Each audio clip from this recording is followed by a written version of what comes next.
Steamers, Dan at Starlight here. So I want to talk about what happens after we die, since we are all going to die. It's the only one thing that we all have in common.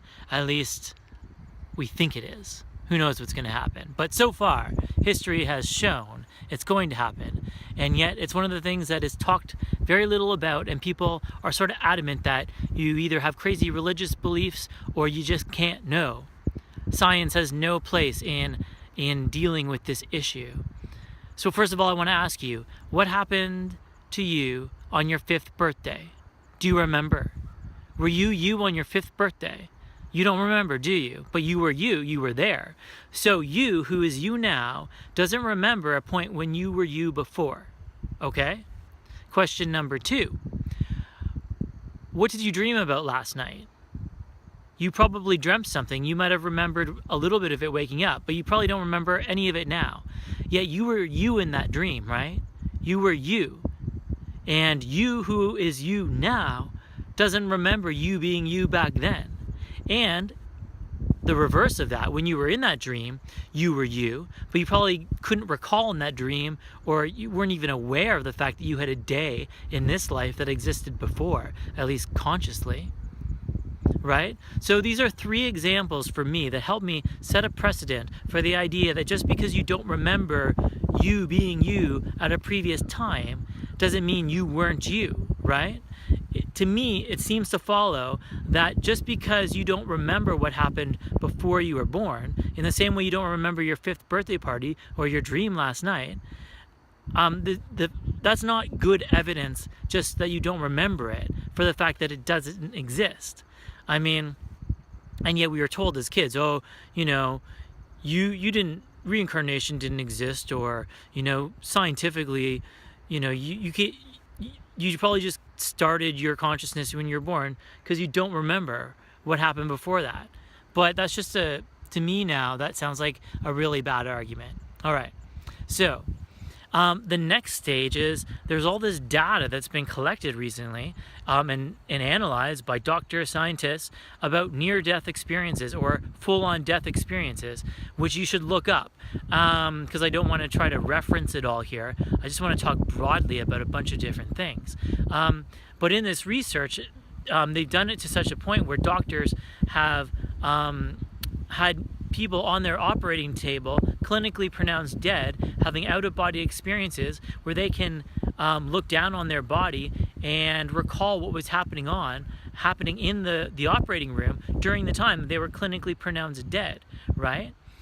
And through hundreds and hundreds of examples of this cross cultures, there has been reasonable data to construct the most likely timeline of a prediction of what happens when you die, which I'll summarize really quickly. Often there's an out-of-body experience followed by boom, you're in darkness, in the same way that in a dream you switch from one thing to another fluidly, and then out of this darkness emerges a light which you fly towards. And some people, if they haven't got back into their body by this point, get out to this light where there's this being of light who may or may not review your life to you, but it's full of joy and love and timelessness and peace.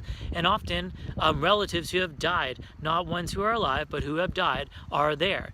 And then there's a choice. There's a choice to continue on, or there's a choice to go back into the world. And sometimes your relatives tell you to go back into that world, or the being of light tells you you're not ready to move on and you have to go back into that world, and zap, you're back in your body. Now, of course, we're only doing the side of the experiment of people who come back. So who knows if it's exactly the same experience people have when they do go forward. Maybe it's more of just a dream state at the end of your life. Maybe not exactly like a dream, but more like a lucid dream or hypnagogic hallucinations or another state that follows along those same lines. Except for the fact that doctors have said, there is evidence to believe that this is happening while the brain has zero activity in it. Okay? So, but because this data has been looked at, I don't think it should be ignored. We should be trying to disprove it, right? To come to a conclusion. And if you can't disprove it, then for me constructing my own hypothesis, I'm going to use parts of it, right? So we've got the fact that just because I don't remember a previous life doesn't mean it doesn't exist. The fact that we have this data to talk about, stuff beyond the borders of death, from people who have experienced it and come back.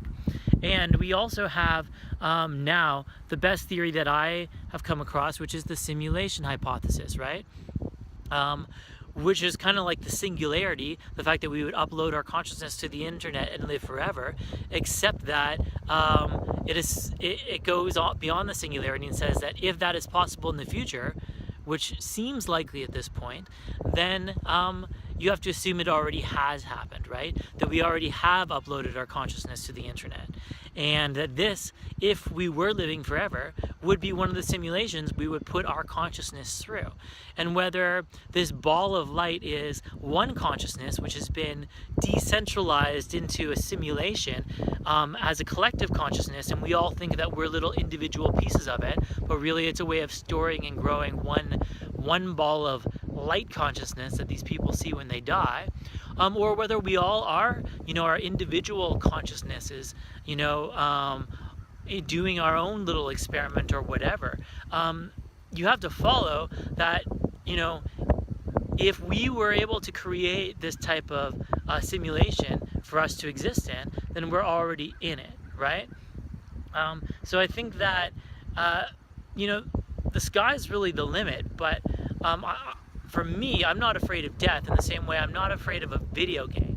Now, when I'm in a video game and I'm on the last level and, it looks like I'm going to die, my heart rate starts pumping and I get scared and I don't want to die, I want to win, right? And that's what happens in this. There's this certain survival mechanism. I don't want to die. If a tiger comes up behind me right now, that would be messed up because there's no tigers in Canada, but you know what I'm saying? I would run and, I would be freaking out. I'd be scared. I'd want to live. But psychologically, I'm not afraid of this thing called death. In the same way that I'm not afraid of dying in a video game. And when you get to that point, you're able to take a lot more chances, right? And again, so I used to want to upload my consciousness to the internet in this reality. And I still might try to do that if that option presents itself. But I'm not too worried about it, because if that option ever did present itself, then I have to assume that I already have done that. And that as soon as I die here, I will go back to, the holding area.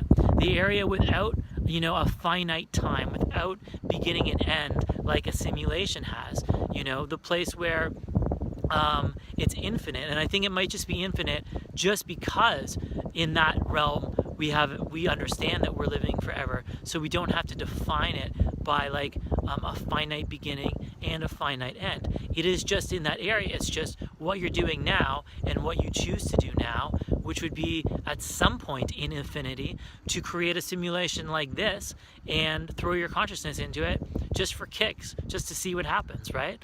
And I do believe that it's got to be just for kicks. It's just got to be for fun. It's got to be for love. Outside of that, outside of where love came from, and outside of where the first idea came from, I have no idea. Nobody ever has, right? There's always been the first mover problem. I'm not dealing with that. I'm just dealing with, is the world flat right now, right?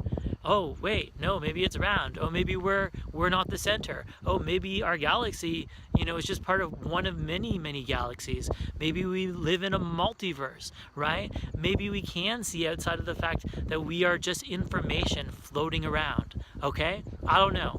But I love thinking about this stuff, and I think that, again, as we start to assimilate this, not just in our minds, but in our being and understanding, our culture is going to start doing crazy, crazy things. Things that, people who thought the world was round and made out of atoms would have thought were crazy, right? Anyways, I'm already starting to live like that. And my life is seemingly getting more and more magical, because I really do believe we live in a simulation until someone proves that there's something that makes more sense. That is what I believe, and I believe the data that says that from other people's experiences that we have nothing to fear about death, right? You really shouldn't be afraid of it. You know, you might just live this life over again. You may get to live a different life. Who knows? You might just stick around in that infinite space for a while until you're ready to try something new, to challenge yourself. You know, this life that you're living right now, you know, is a challenge for you. You know, maybe that you've chosen, or that you know, you thought would be the best thing for you to experience. So get whatever you can out of it. You know, get the most out of it. Don't be afraid to leave it, right? This isn't all that is. It just isn't.